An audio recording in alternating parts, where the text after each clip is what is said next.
Now, I knew this was going to be harder than a classroom because I was dealing with faculty, but if you could please be seated, I would appreciate it.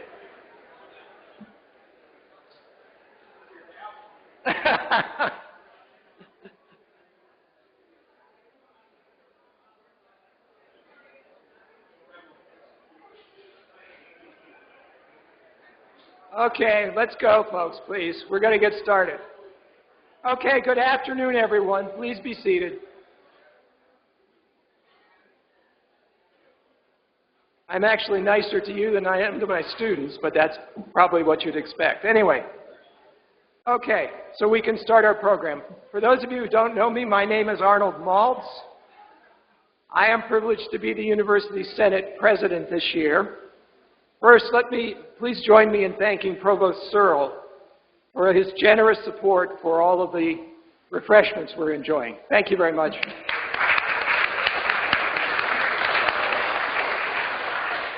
I would also like to welcome President Crow and the other members of the administration who are here, recognizing that they are also faculty and teach on a regular basis. Now I would ask the Senate presidents from each campus to introduce themselves. Let's start with the folks downtown who have, as you imagine, pretty unique challenges today. Tamara? Are we on? We're great? Yeah, okay, we're on. Thank you. Well, my name is Tamara Rounds, and I'm the president of the downtown campus. And I actually have 20 senators here today, which we're very proud of because in 2011 we only had 13. So we have grown as a campus, quite remarkable. And thank you. Okay. We'd like to go to Polytechnic next.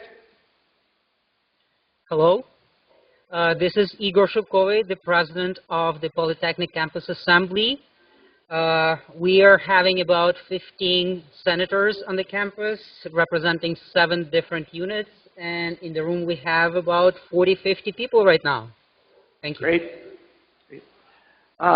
Shirley, do you want to say something? Good afternoon. Just a brief greeting to everyone here in the room in Tempe and to our colleagues on the other campuses. We have 74 senators from the Tempe campus and a couple hundred people in the room. Okay, and West? I'm Stefan Stanchev. I represent the West Campus faculty. There are many of us attending today here, and we are all ready to start. Great. Thank you. Okay. ASU is a dramatically different institution than when I joined it in 1997. Of course, we're much larger, but more importantly, we've become a leader in innovative education and knowledge generation. Our university has a truly global reach, and we're a preferred partner around the world. There are a multitude of reasons why ASU has done well. Certainly, we should thank our leadership and administration, who are always working to keep us on the cutting edge. Each of you and all of our faculty members and academic professionals are focused, determined, and extremely effective in your ability to generate and disseminate knowledge, which of course is our bread and butter here on campus. We also enjoy a great relationship between our shared governance organization, the University Senate, and the ASU leadership team. The University Senate and the ASU administration respect the interdependence of the faculty and administration. We do go back and forth. The shared vision of this interdependence allows ASU to make better decisions and implement them more quickly than most other institutions of higher education. We can certainly thank President Crow, Provost Searle, and all of our Senate leaders for this synergistic relationship. Thank you all. Dr. Crow will come up in a minute. But before then, I would ask that we all give some thought to Dr. Betty Phillips, the former provost who is now very ill with brain cancer. Many of us remember Betty as a force for change at Arizona State. We can only wish her the best. I would also like to share my own Michael Crow story. Now, he doesn't remember this, I'm sure, but we actually were on a flight together. We were in economy shortly after he came to ASU. He asked to move to my side of the plane because of a baby who was crying next to him. He wanted to work. I sort of did, but anyway. When he heard I taught at ASU, he asked me to tell him about my area, which is supply chain management. Now, I knew who I was talking to, so I'm afraid I stuttered, gave a very fragmented answer, and almost set my department back at least 2 years. Fortunately, Dr. Crow is a fast learner, and my department has survived and stayed on track. Without further ado, let me welcome to the podium Dr. Michael Crow.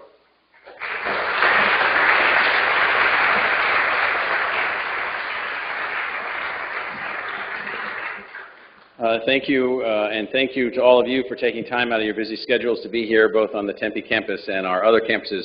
I will say that I visited Provost Phillips at her home in Gainesville, Florida, just a few days ago, and gave not only my regards and my affection and my unbelievable support to her, but also thanked her for all that she did to make us a better institution. She is very, very ill in a disease for which there is no known treatment. And so it's just one of those things that are, but I will tell you that her spirit of humor remained that day. And we did get a number of very significant laughs that I was able to derive. And so I got some solace from that. And so she was a person, is a person, and will be a person that all of you that interacted with her will know that you interacted with her. That's the best way that I can characterize it. Deeply committed to our students' success, deeply committed to everything that we stand for, and so it was great to have a chance to talk to her. Let me start with news. I usually give some update. We have nearly all significantly positive news to report on ASU. And what I mean by that, I mean that in the context of, if you watch the national media, and I'm going to come to that at the end of my talk and the behavior of some of our national leaders, if you watch the national media, you would think that somehow we were like 4 inches from oblivion, that America was no longer a great country, that somehow we had to do all these things for America to achieve greatness. I'm like, let me tell you, America is a great country. And you can look at American greatness by this institution. And what I mean by this institution is that we have figured out, our faculty, our staff, our team helping things to work, to be here for a student body that is representative of the totality of the socioeconomic diversity of our community. I was looking at some data with Provost Searle at the history of the evolution of this institution from a socioeconomic access perspective or from an ethnic minority access perspective. And prior to the last few years, we were not those things. 4% of the student body of this institution in 1990 came from families at median incomes or less. 4. Not 40, 4. It's 10 times that at the moment. So that is a piece of who we are. We're also a warm and welcoming institution to 13,000 international students from over 130 countries, including thousands and thousands and thousands of students from predominantly Muslim countries. Families who send their children here to be educated, where we warmly welcome them. Men and women from families including religiously conservative families who are willing and able to send their child here, including their daughter, to be educated by our faculty and by our staff. I mean, it's really a tremendous, tremendous thing. And for the most part, we all get along. And we get along not just okay, we get along well. We have some individual issues from time to time from an individual. But we have, knock on wood, no systemic issues in our community. Our community is warm and welcoming and engaged and successful. We resolve issues when we encounter them. We work to resolve issues as students encounter them. We work with families. Turns out we have hundreds of students from the 7 countries that were targeted for travel exclusion. Hundreds of students. And hundreds of family members with those students here with us from every one of those countries.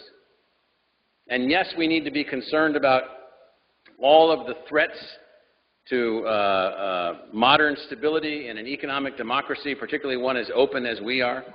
We need to worry about protecting and defending our country and our people in every possible way. But these are our students. These are our students, and so we've worked very hard to help them to also be successful. And so I just want to thank all of you and everyone that's a part of the university community for being a part of establishing an environment where we're not bogged down in a quagmire of argumentation. We're not bogged down in petty disputes over this or that. We're trying to figure out how does a modern American research university operate across the entirety of our society and continue to be this beacon.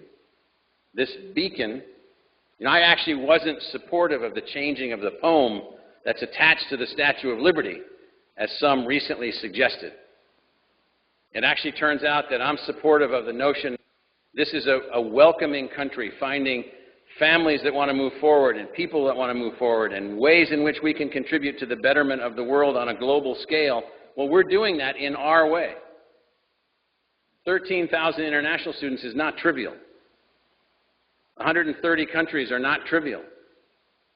I think our university librarian told me a few months ago, and I know there's some faculty from the university libraries here right now, that I think we had users of our library from 150 countries. Like, fantastic. We had learners in our Global Freshman Academy from over 195 countries. We admitted a student not too long ago who was living in fear inside her house, learning in secret, protected by her father from annihilation by the local Taliban in Afghanistan, no pathway to college whatsoever, learning literally in secret out of fear for her own death. Now a student here, because she was able to take Global Freshman Academy courses and earn her way into this institution the only way, the only path, the only way that she could do that, and she's here now amongst us. That's a fantastic outcome of our institution. A fantastic outcome among many. I'm just selecting a few that happen to be things that people are talking about these days. So just overall, you know, this institution is operating in the ideal, or toward, I shouldn't say in the ideal. We're operating, attempting to achieve the ideals of those women and those men that came before us to build public universities to serve the people, to build institutions built on values and openness, the ideas on the French flag and in the French founding of the French Republic of equality and liberty and fraternity. Those things, they're who we are. They're the value system on which we're based. And not only do we talk about it, because I always think talk is cheap, we live it. We do it. And we can always get better, and we're always striving to get better, but we live it and we do it. A little bit more just on the news front. A few of us were in a room the other day, literally, I think I sent out some pictures to this effect, 11,000 or so, give or take a few hundred, 11,000 or so freshmen in one room, so energized I actually had an earache when I left. The engineering students, more than 2,500 freshmen, yelling against the liberal arts and sciences freshmen, which must have been as many or more of them, and the business freshmen, and then the one freshman from the School for the Future of Innovation in Society. So literally they were going through all of the things that have the status of a college, and we haven't really decided where we are with that unit yet, so it has the temporary status of a college. And the one freshman over in the corner, she sort of stands up, and there's 11,000 other people in the gold shirts looking at her saying, "What the heck is a School for the Future of Innovation in Society?" And so it was just unbelievably energizing. And I try to talk a little bit about what it means to be in college and what it means to be 17 or 18. I ask all of you to go back to that day. Maybe you didn't go to college right away. Most of you did. Most of you went to college out of high school. And just think about that first day at college. In my case, I got dropped off 5 days early by my dad, who gave me a ride because I didn't have a car. And he was so mad at me because I didn't go to the college that he thought I ought to go to, because that college paid for your food and your clothes. It's called the Air Force Academy. And so he said, what idiot doesn't go to the Air Force Academy? Dad, your son. So he drops me off at my college, and it's 5 days early. So my first day in college was a little bit different than their first day. I go up to this person in some booth or something, and I say, I'm supposed to live in Friley Hall. And they say, well, so what? We're not open for 5 days. Well, I said, what am I supposed to do? I don't know, the guy says. So all of a sudden I knew it wasn't Boy Scout camp anymore.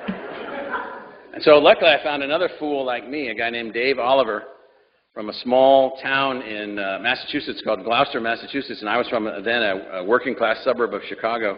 And so we end up together, and so we somehow got ourselves hired to make beds and to set up the rooms. And they said, we'll give you a place to sleep, and then you can have some food if we have some laying around. And so that's how we lived for the first 5 days. And so I try to say to them, these incoming freshmen, just don't worry, it all works out. And also that we're here to help them. And so the thing that I want to pass on to you from my conversation with them is that we lose, in my mind, an unnecessary number of freshmen who have all of the academic ability to complete this institution successfully, who have what I call the motor, and they have the drive, but they don't have the college savvy. What does it take the second that you're no longer in high school, where they tell you your schedule and you're in the building from 8 until 3 and everything's mapped out and this is your lunch period and this is your gym class and this is your English class and this is your chemistry class. And so a lot of students, they need help and they don't ask for help. They need help and they don't ask for help. And so I ask all of you on the faculty and everybody else that you're working with to make certain that we reach out to our students. So if I'm walking across campus and I'm not walking as fast as my legs can take me because I'm 3 minutes late for some meeting, and I see somebody upset, I stop and talk to them, and it is unbelievable what you hear the second that you do that. So last year I was at a Starbucks on the downtown campus, and there was a young woman who was crying and was very upset, and she was a student from China who believed in her heart of heart she was about to call her mother to tell her that she was dropping out of college and an embarrassment to the family and returning to China because she couldn't figure out how to do her internship. And she couldn't get an answer because of some legal thing that happened along the way. I won't walk you through all these stories.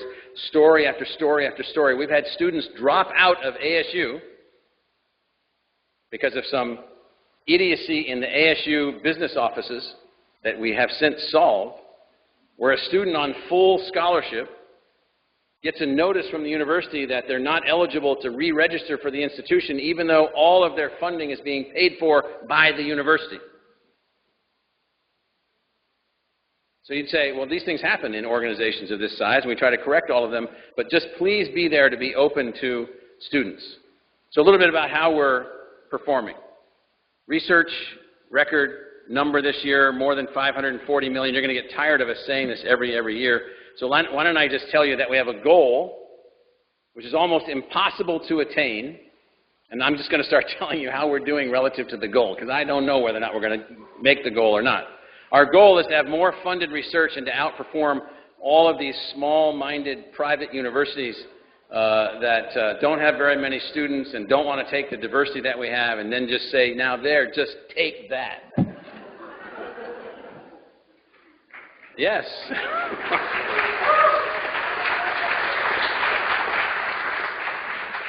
And so I'm not denigrating MIT. My wife went to MIT. My son went to MIT. My brother-in-law went to MIT. My sister-in-law went to MIT. We'd like to beat MIT.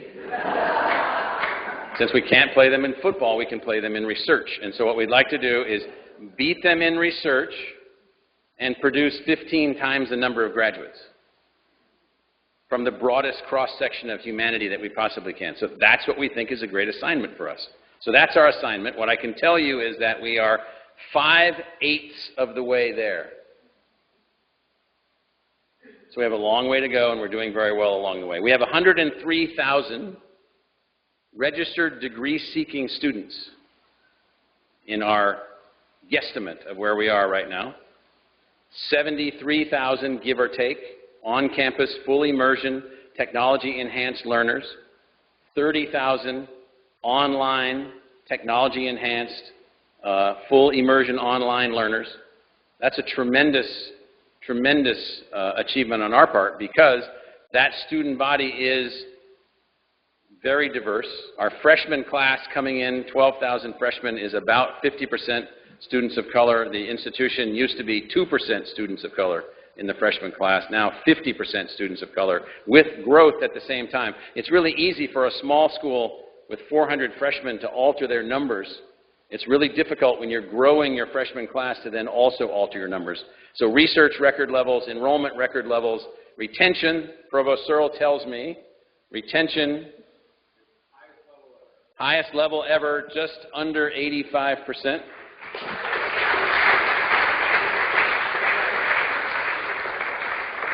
We now also have the highest four-year graduation rate of any university in the country admitting A and B students from high school. That's important. I won't walk you through the whole lecture I give people. Don't tell me about how great your school is because they only admit A students. Your school is really great. I'm surprised everyone doesn't graduate in a week.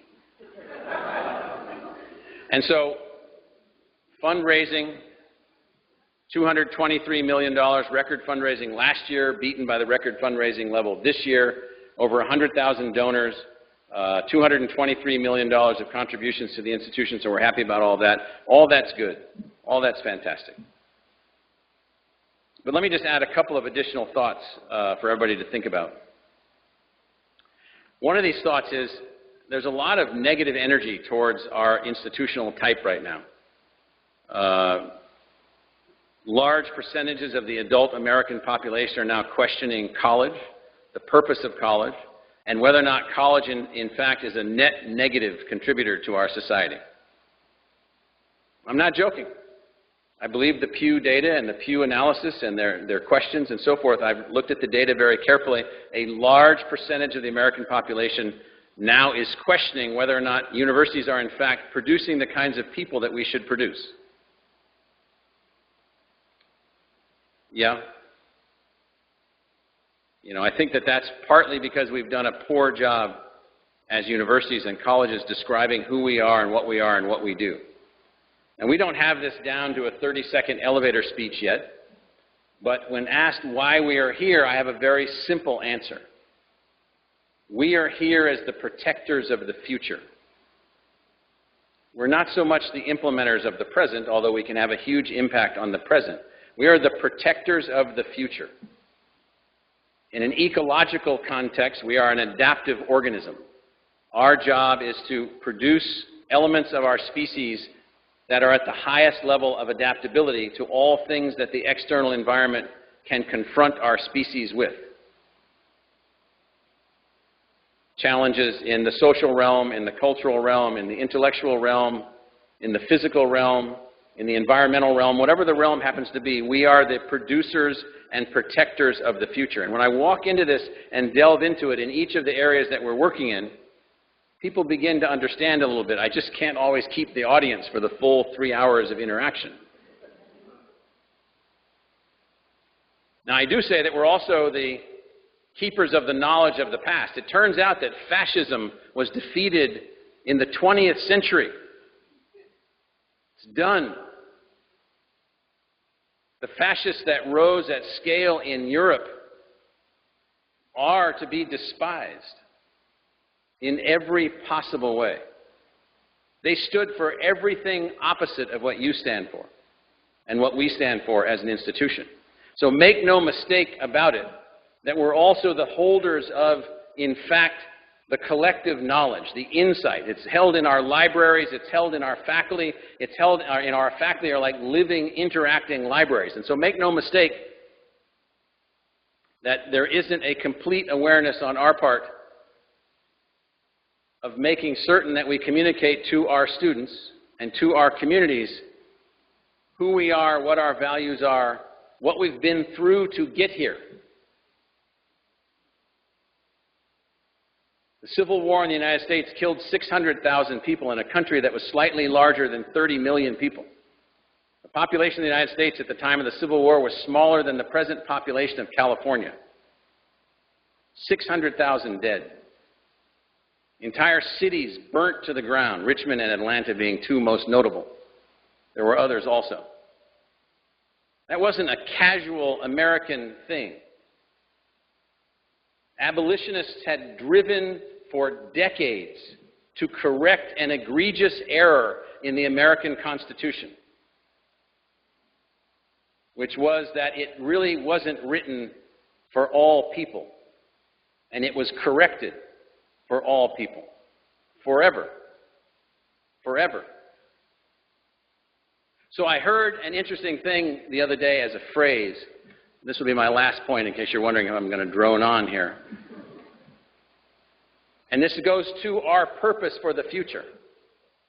So the phrase that I heard was, where are the new abolitionists? The old abolitionists fought against slavery and mistreatment of human beings being treated inhumanely.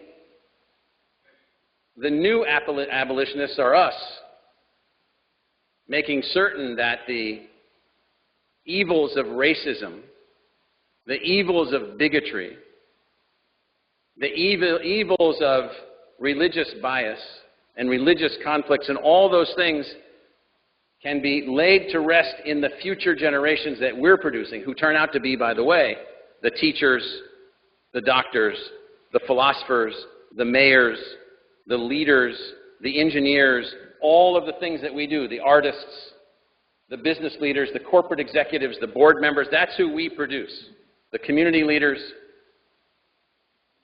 And so back to my point. So we are here for the future. We are here to make certain that the future is increasingly realizing the American dream in all that it meant and all that it stood for. I asked you to do something, by the way. I was listening to my Echo Alexa last night. I was telling a couple of faculty members a little about this. So at least the one I have at home, I said, read me the Declaration of Independence. And so it did, with John F. Kennedy's voice. At least, maybe I have like a special deal or something, I don't know. Because I buy so much stuff off Amazon. Every time I come home, my child, my wife, or I, there's like boxes of books and socks and soap detergent and, everything imaginable. Just listen to it. Listen to it. Every single word. And you'll understand that our role as protectors of the future are to advance the ideals that this country stands for in every possible way, not only to our students from this country, but to everyone else that we can attract. And so, it really is a pleasure to have an opportunity to kick off this academic year, to have a chance to talk with all of you. And I don't know if we have time for questions or not, but I'm happy to answer questions, and thank you very much.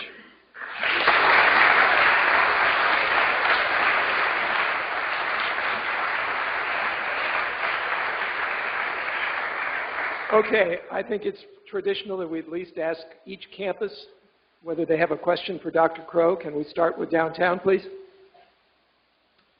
We do have a question for Dr. Crow. Today we would like to focus on your innovation. Your vision of innovation is alive and well, seen by the U.S. News and World Report, ranking ASU ahead of Stanford and MIT. Clearly, ASU's innovation will be here great impact on our labor market of the future. I, for one, have noticed, Dr. Crow, your increased attention to embracing students, not just for their degree goals or their achievements, but also the roles that they play and our faculty play in helping students achieve leadership roles in our community, well-being, and life balance.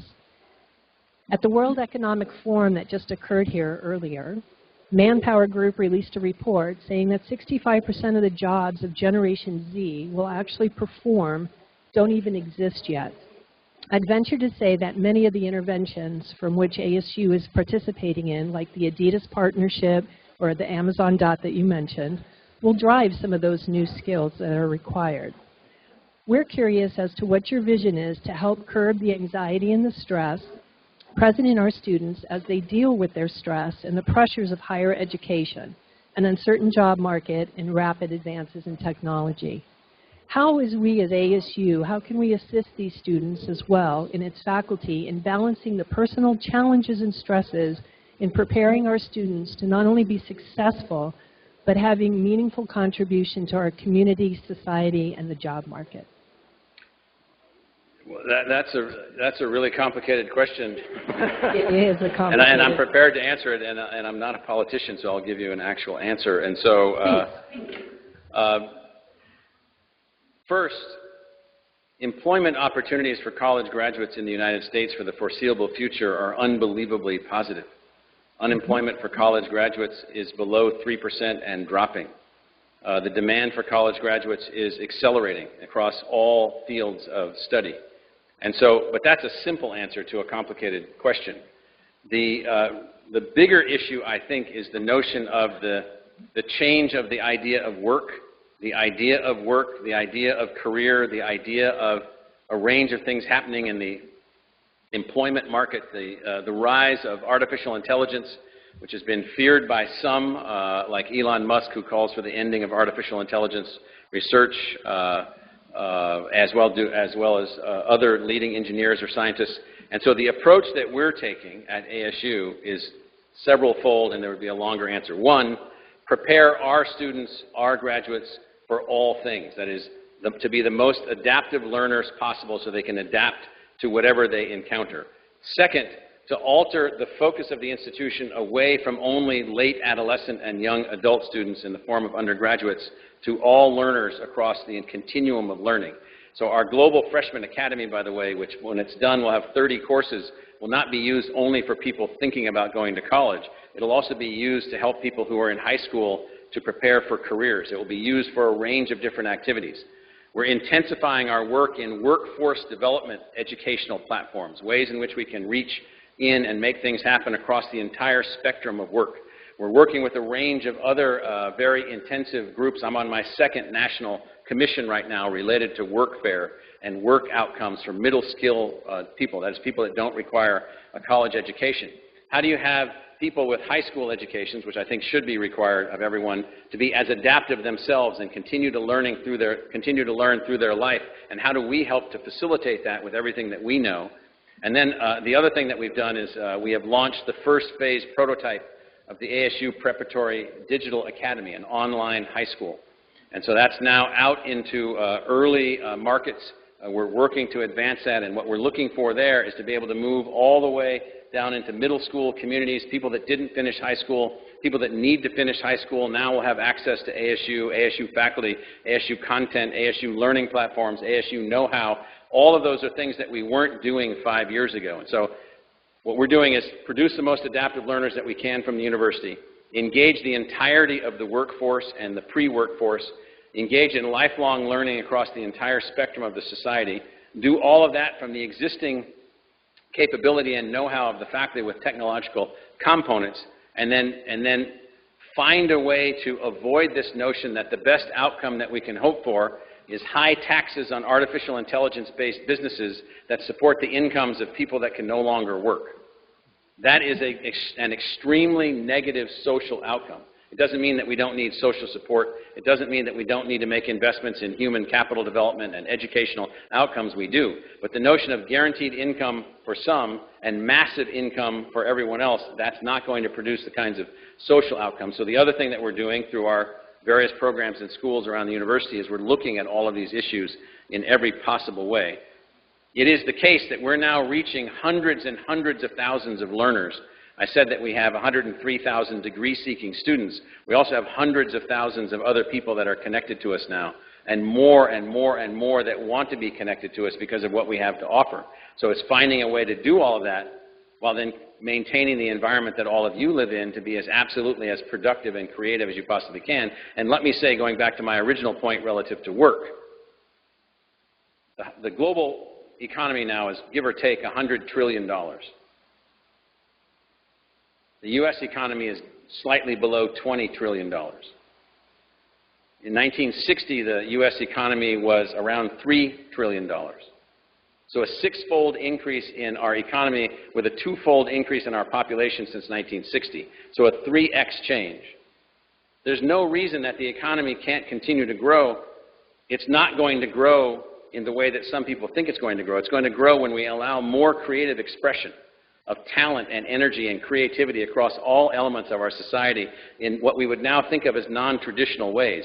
So how do we empower our artists and our dreamers and our humanists and our social thinkers and just unbelievable creativity to now make that a part of the economy as it goes forward? So we're also looking at ways that we can do that, and I apologize for the length of the answer. Okay, let's try Polytechnic next. You have a question, Igor? Yes. Can you hear me? Yes. The question is about the Polytechnic campus. The Polytechnic campus was growing quite rapidly in the recent years. We increased the number of students. There are a lot of new programs. And the question is about two different things that we are facing, two different problems. One of them is related to the development of the infrastructure, city infrastructure around the campus.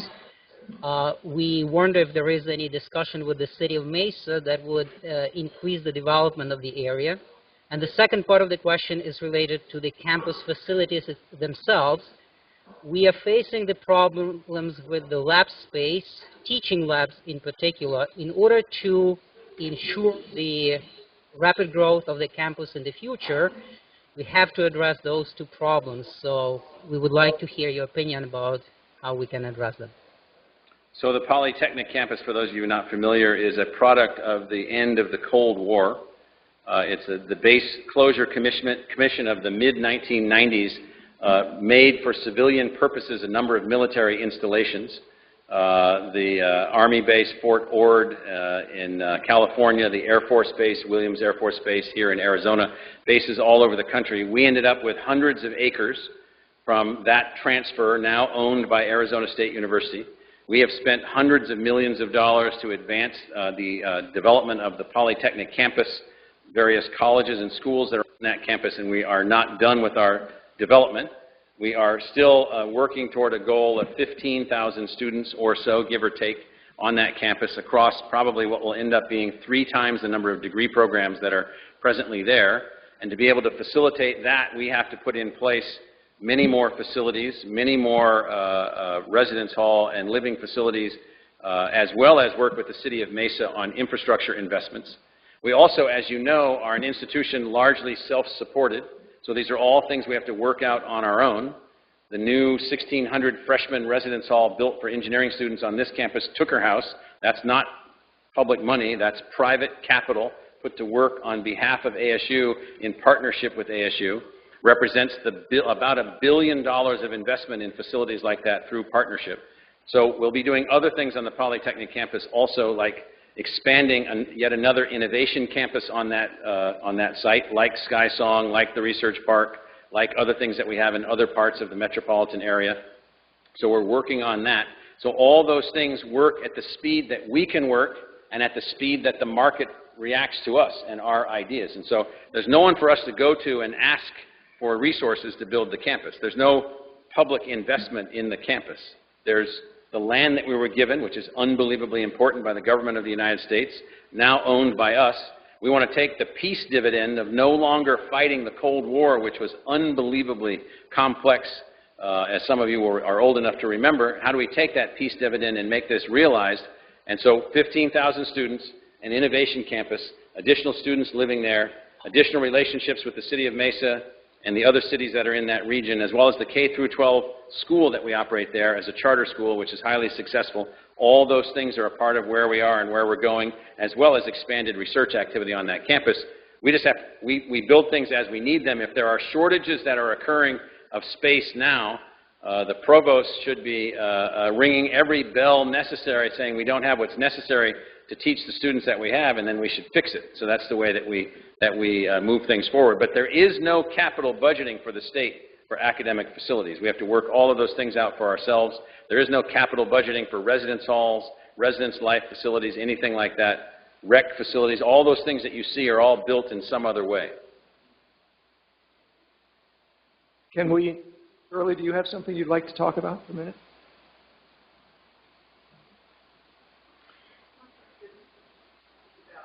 Is that microphone working?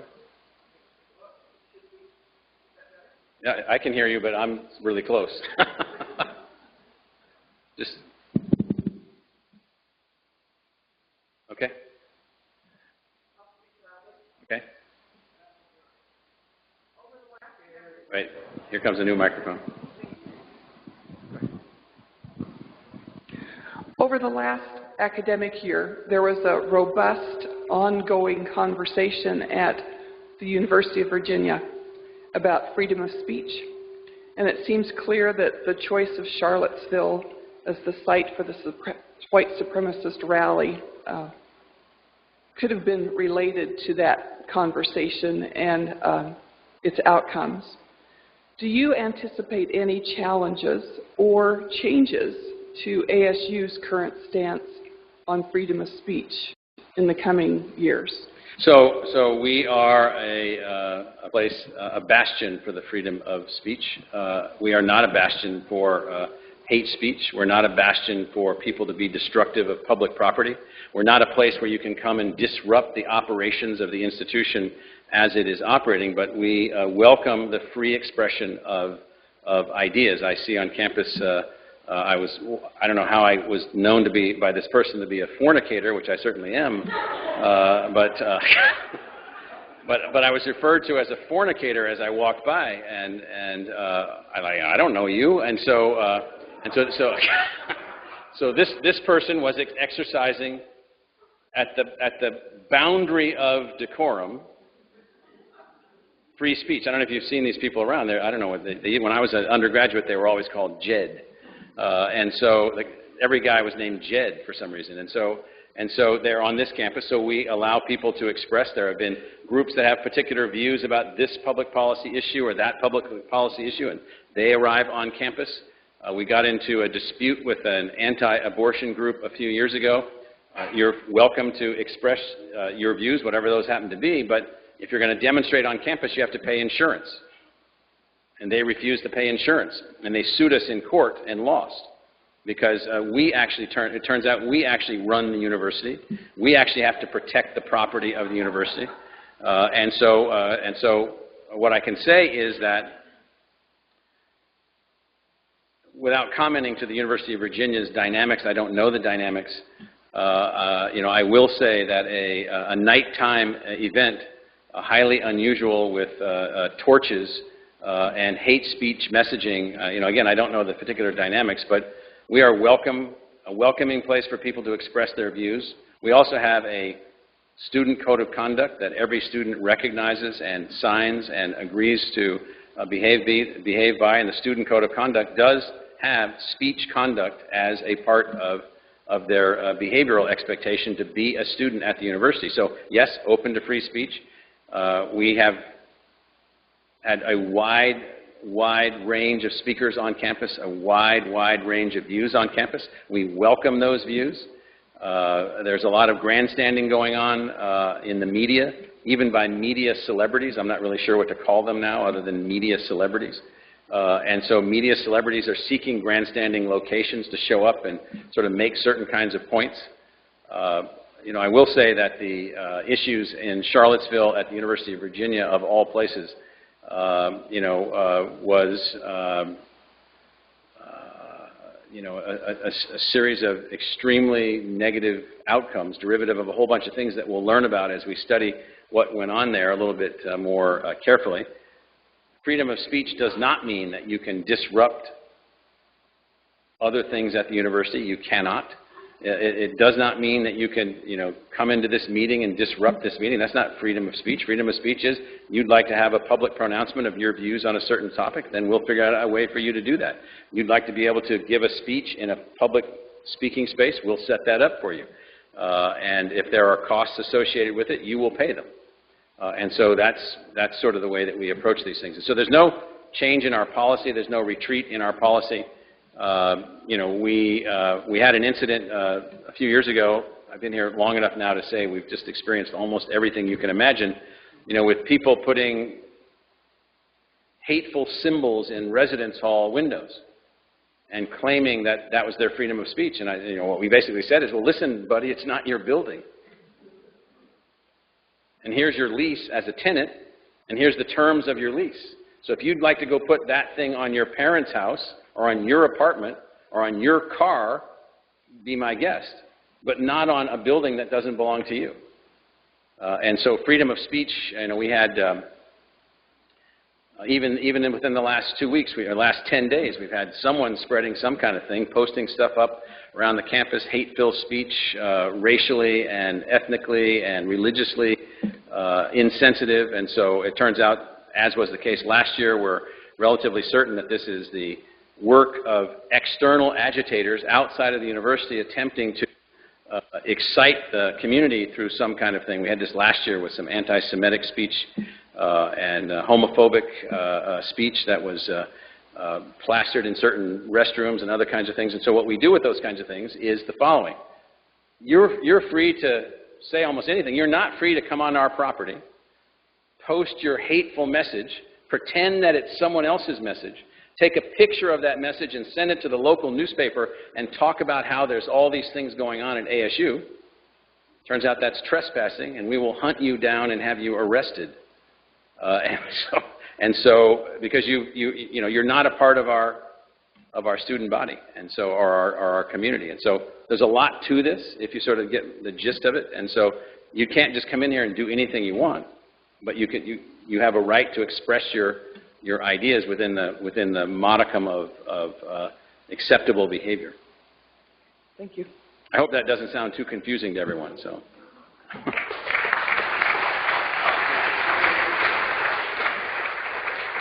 Dr. Crow, if you would, one last question from West, the folks at West. Go ahead. And I apologize that Mark and I are racing off to go downtown right now. Sure you are. Yeah. Okay. Go ahead. All right, well, our question, what roles do the central administration on the one hand and individual colleges on the other hand play in the placement of freshmen within specific colleges and programs? When it comes to students, what factors seem to propel their choices of certain colleges and or campuses over others? So in general, the central administration doesn't play any role in assigning students to individual colleges. So individual students make their own choices.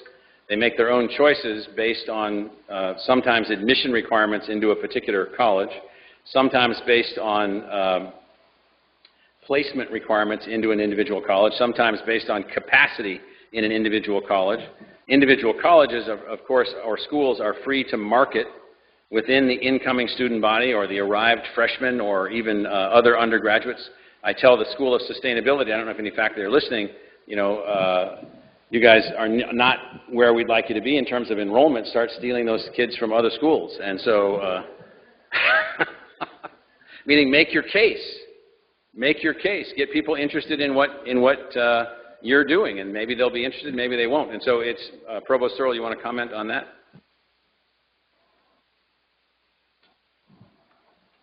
The President summed it up pretty well, but we don't recruit students per se to a particular place. We recruit them to ASU, and we try to get them excited about the majors they're interested in and let them know their options as to where they can take those majors, because in some cases it's on many different campuses.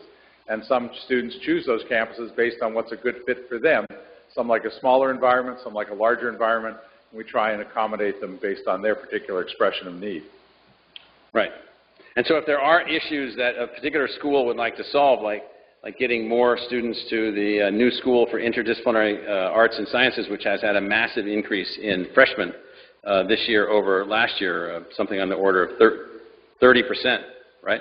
Yeah. And if there's issues out there in an individual school or an individual unit, then we can certainly find ways to accommodate that. So I apologize for talking a little bit longer, but I wanted you to get some sense of where we were, and I didn't want you to think that we're asleep at the switch on some of the issues relative to the future. And so Mark and I are heading downtown just in case we're needed. So. Well, appreciate it.